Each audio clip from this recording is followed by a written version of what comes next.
Bahujan Samaj party के संस्थापक काशीराम की जयंती पर पार्टी अध्यक्ष व पूर्व मुख्यमंत्री मायावती ने सोमवार को लखनऊ में प्रेस कॉन्फ्रेंस की। देश में समाज व लोकतंत्र को मजबूत करने का ऐतिहासिक कार्य करने वाले मान्यवर श्री काशीराम जी की जयंती है, जिनको सबसे पहले मैं हार्दिक दिल से नमन व अपने श्रद्धा सुमन अर्पित करती हूँ। आगे बीएसपी सुप्रीमो मायावती ने कृषि कानून को लेकर केंद्र सरकार पर हमला बोला।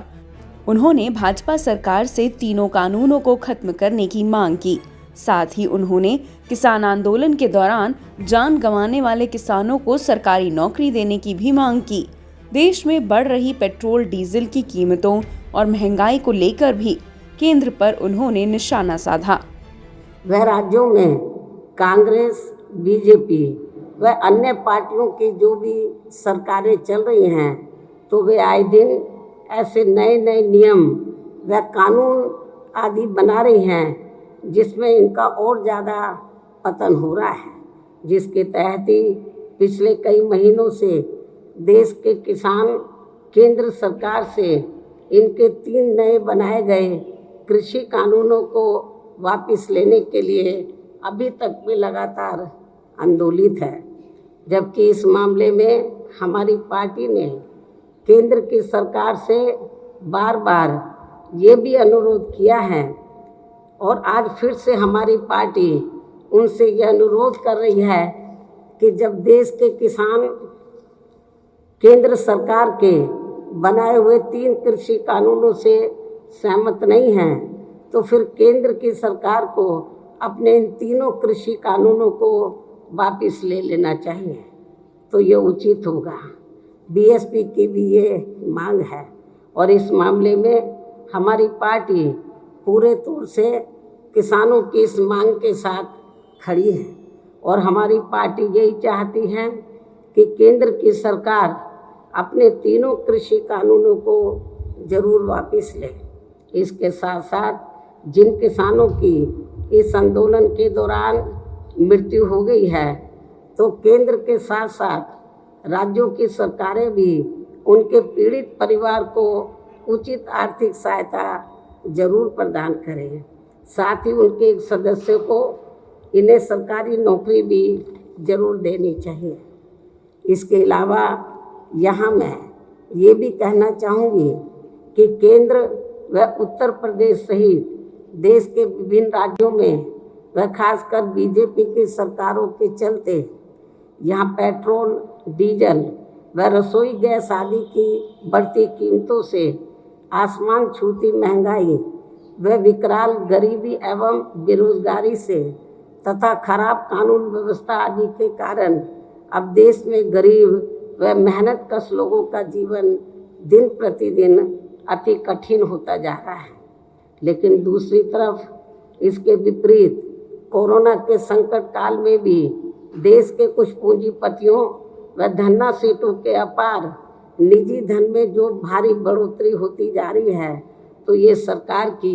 जनहित व जन कल्याण संबंधी नीति व नियत पर भी काफ़ी सवाल खड़ा करता है और इससे आम जनता का भला नहीं हो पा रहा है। मायावती ने कहा कि बसपा गरीबी और पिछड़ों को आगे लाने की मुहिम में लगी हुई है। इस दौरान मायावती ने कहा कि महंगाई बढ़ने से आम लोगों का जीना मुश्किल हो गया है। बीजेपी सरकार में महंगाई आज चरम पर है और खासकर यहाँ उत्तर प्रदेश की वर्तमान भाजपा सरकार में भी एक तरफ हर स्तर पर व्याप्त खराब कानून व्यवस्था तथा लोगों की आम धारणा के मुताबिक यहाँ ज़्यादातर जातिगत व द्वेष की भावना से किए गए एनकाउंटर व बुलडोजर आदि का इस्तेमाल किए जाने की वजह से तथा दूसरी तरफ विकास के कार्य भी अधिकांश मीडिया में ही प्रचारित होने व जमीनी हकीकत में ना होने के कारण अब इनकी इस कार्यशैली ने भी यहाँ की जनता को काफ़ी परेशान करके रख दिया है। इन्हीं ज़रूरी बातों के साथ ही अब मैं मीडिया को ये भी बताना चाहती हूँ कि इस समय देश के कई राज्यों में विधानसभा के लिए आम चुनाव हो रहे हैं और हमारी पार्टी भी पश्चिम बंगाल, केरल, तमिलनाडु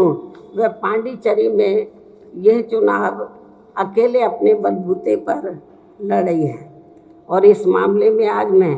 मान्यवर श्री कांशीराम जी के जन्मदिन के खास मौके पर वहाँ अपनी पार्टी के सभी छोटे बड़े पदाधिकारियों एवं कार्यकर्ताओं से भी ये अनुरोध करती हूँ कि वे ये चुनाव पूरी दमदारी के साथ लड़े तथा अपनी पार्टी का यहाँ बेहतर रिजल्ट भी दिखाने का हर संभव पूरा प्रयास करें, ताकि इन राज्यों में भी अपनी पार्टी की मूवमेंट आगे बढ़े तथा यहाँ अपने लोगों का भी कुछ भला हो सके। इस खास अपील के साथ ही अब मैं अंत में मान्यवर श्री कांशीराम जी की पूरे देश में आज मनाई जा रही जयंती के बारे में ये भी बताना चाहती हूँ कि आज उनकी जयंती को उत्तर प्रदेश सहित पूरे देश में बीएसपी के लोग खासकर कोरोना नियमों का पालन करते हुए बहुत ही सादगी, शालीनता व अपार श्रद्धा के साथ इसे विभिन्न स्तर पर विचार संगोष्ठी के रूप में मना रहे हैं।